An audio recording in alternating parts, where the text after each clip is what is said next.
Pas zgjedhjeve të 11 majit, Partia Demokratike, të gjithë funksionarët e saj janë në terren, por edhe në zyra duke denoncuar parregullsitë e 11 majit, janë duke u kërkuar që të rinumërohen kutitë e votimit në disa prej qarqeve, por për më tepër, lidhur me këto zhvillime dhe parregullsitë e hasura gjatë procesit të votimit, të numërimit, apo edhe gjatë fushatës elektorale, unë do të diskutoj tani me të ftuarit e mi në studio.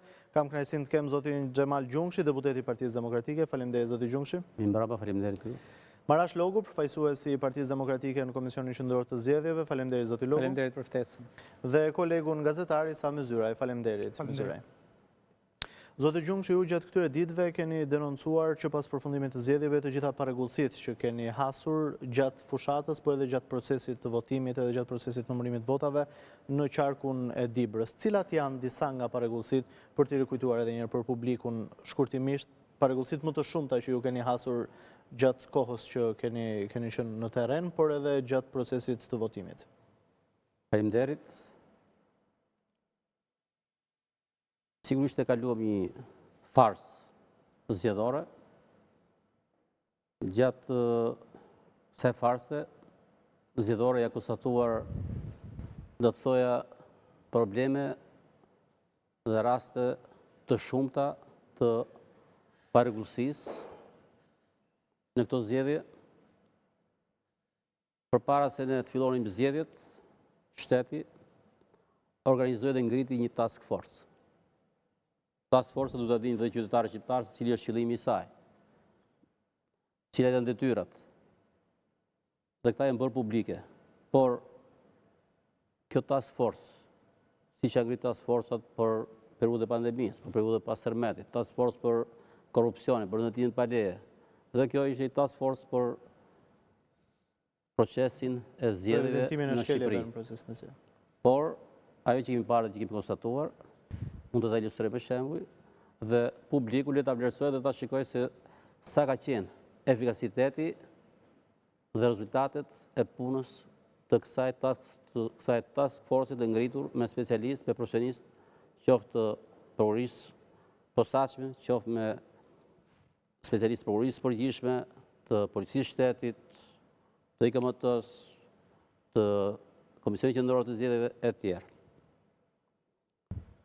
Në qarkun e Dibrës, ajo që vlen për të përmendur është që situata ka qenë teje e polarizuar. Dhe shkeljet në kundërshtim me ligjin kanë qenë të shumta. Unë do t'jap disa raste të cilat janë bërë publike, raste të cilat opinioni publik tani është në dieni. Rasti i parë është rasti i konstatimit të përdorimit të aseteve publike në interes të përfitimit pra të votave. Cilat asete konkretisht publike? Rasti i parë është rasti i përdorimit të aseteve publike të Bashkisë Dibër në fshatin Luzni, në urën e fshatit Otesh, pra nga ura e fshatit Otesh në drejtim të fshatit Otesh. Atje u konstatua që mjetet të Bashkisë me fadron, rul, eskavator, mjeteve shkarkuse, pra mjetet në një vlerë mbi 3 milion euro, në mes të ditës, duke vepruar në kundërshtim me ligjin. Unë kam denoncuar rastit e bërë publike, është i ftuar policia e shtetit. Por ajo që kam vënë re, është që përveç përdorimit të aseteve publike, kemi dhe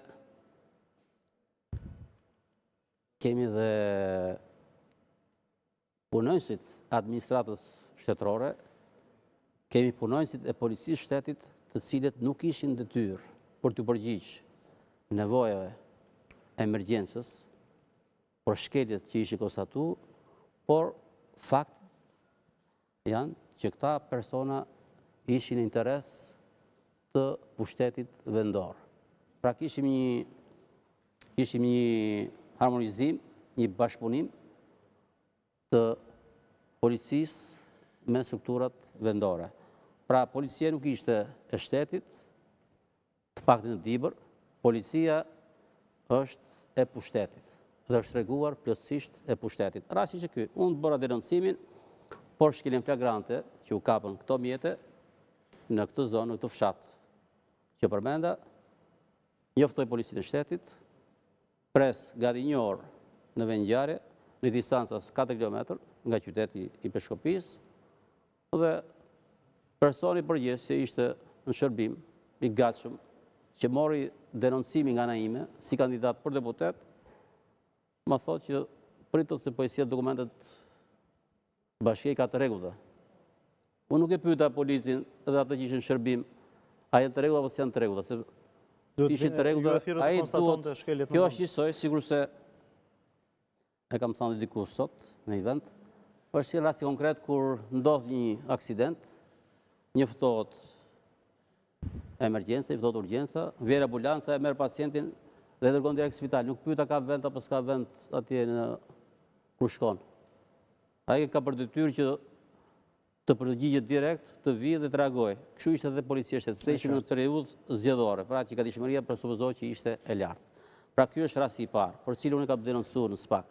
Por ajo që vlen për t'u theksuar është që forca e reagimit, megjithëse ka kaluar mbi një muaj e gjys, pavarësisht procedurave që kanë filluar, por nuk ka vlerë në rast se nuk ndërhyet në vend, në rast se kur një pacient është në gjendje kome dhe vjen për të marrë ndihmën e parë, nuk reagon, nuk jep ndërhyrje të fuqishme, me çfarë është e nevojshme, me ekzaminet e nevojshme, nuk ke pse ta mbash me paracetamol. Kjo është diçka që ky është rasti i parë. Rasti i dytë. Kemi rastin e përdorimit të biznesit të njerëzve të cilët kanë përfituar tendera publik. Si është rasti i biznesmenit, kam thënë, Fiqiri Pali, në Maqellar. Biznesmeni Fiqiri Pali ka marrë tender, ka përfituar tender në Bashkinë Dibër për të ndërtuar bulevardin e Dibrës. Është hera e dytë që ky bulevard në vitin 2016 janë dhënë mbi 1,5 milion euro për të ndërtuar. Nuk e ndërtuan ashtu siç duhej, e prishën përsëri, kanë dhënë 4 milion ose 5 milion euro për ta ndërtuar gjatë kësaj periudhe. Dhe çfarë ka bërë ky biznesmen?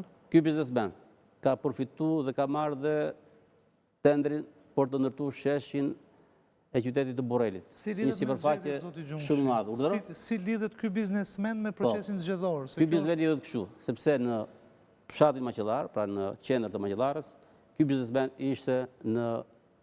ishte futur brenda, kishte lënë makinën e tij Maybach-Benz në krah, pra përpara zyrës elektorale të Partisë Socialiste.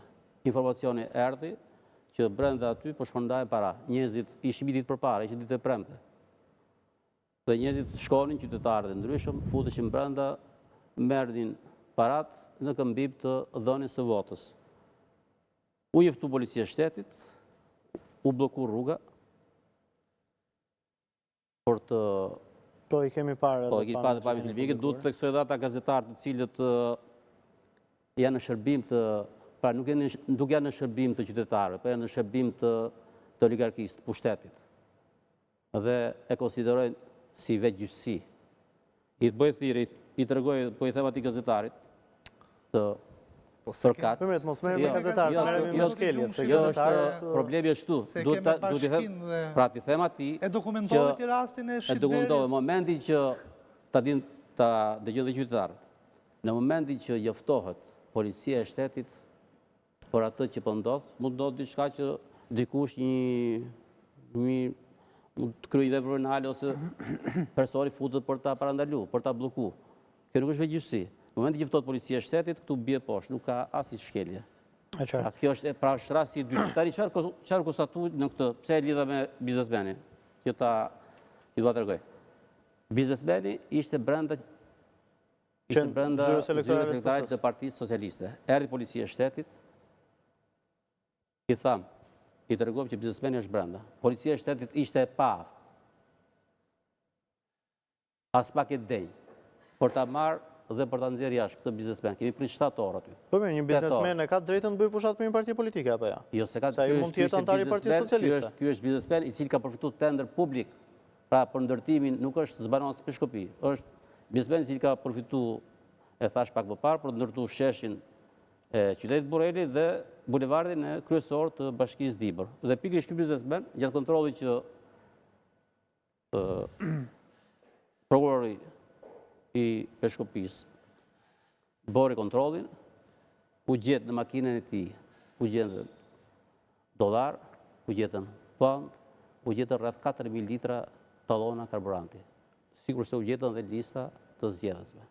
Pra, ky është interes, ky është çfarë presim, çfarë do të ndodhë. A duhet që këtu direkt, në këtë rast, prokurori, SPAK-u të ndërhyjë dhe të bëjë ndalimin flagrant. Rasti ndodhi një ngjarje në rrugë, direkt personi merret dhe shoqërohet për një shkelje të qarkullimit rrugor, për një shkelje të thjeshtë, edhe merret me gjithë makinë ndalohet atje. Edhe rastin e parë të përdorimit të asetit publike, mjetet nuk u morën dhe nuk u shoqëruan në policinë e Dibrës. Por ata u lanë të lidhë. Dhe rasti i tretë është rasti... Shkurtimisht edhe rastin e tretë që të lëm fjalën edhe kolegëve. Rasti i tretë është rasti i punonjësit policisë shtetit, i cili ishte po shpërndalte para në interes të kandidatit të djalit të tij në një fshat në periferi të qytetit. Edhe ky rast është denoncuar SPAK, është bërë publik, është e pa logjikshme, e pa pranueshme që një drejtues i policisë, siç është rasti konkret i drejtorit të policisë Qarku Dibër, i pa aftë, i pa zot, i pa fuqishëm, ai është mbas mund të jetë shumë i fuqishëm, por përballë pushtetit është zero. Dhe nuk tregoj absolutisht as nuk denjoj që ta merrte në telefon, por edhe aty janë shpenzuar më shumë se 7 orë në një sipërfaqe as 54 orë për ta bllokuar, për ta dërguar përballë organit të drejtësisë. Zoti Logu, te ju vinin denoncimet si denoncimet e zotit Gjungshi, po denoncime nga të gjithë kandidatët e Partisë Demokratike në përgjithë Shqipërinë.